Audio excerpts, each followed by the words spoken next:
नमस्कार मु रूपश्री आपन को स्वागत करुच्ची आम channel RJ authentic Odia recipe channel. आज रेसिपीटी बोईतालु डंक रायता चलतु देखि नवा तापाई प्रस्तुत सामग्री आलू बैगण जह्नी टमाटो बोईतालु भेंडी बोईतालु डंक ता सहित बोईतालुर पत्र तापाई आमको दरकार सोरिष बाटण ताकू मु 2 चामच सोरिष गोटे चामच जीरा गोटे गोटे रसुण और हाफ पियाज को ग्राइंडिंग कर नहीं। एबे चलतु देखिबा रोसई प्रोसेस तैयारी करी रखिथिबा सोरिष बाटण को एबे हमें आ सहित ऐड कर दबा। तापरे ताको टिके खड़िकार एपट सेपट करी हमें घोड़े दबा। 2 मिनिट पर हमें सब सुखिला मसला ऐड कर दबा। जीरा गुंड धनिया गुंड लंका गुंड हलदी गुंड एबे हमें आउ थे घोड़ाई दबा।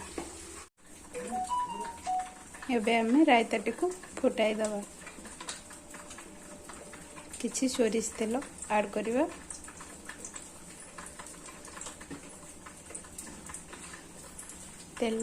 तेल गरम हो सारा पर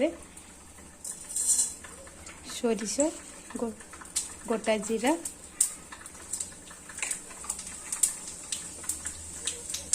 तीन रु 4टी सुखिला लंका आ ता सहित छेचिकी रखिथिबा रसुण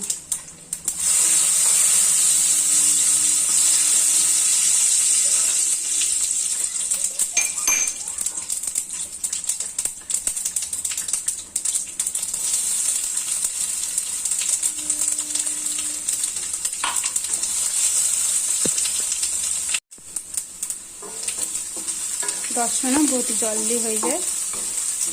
अल्प समय भाजी सारा पर आगुरी सीझे रखि बोईतालु रायता को हमें ऐड करदबा।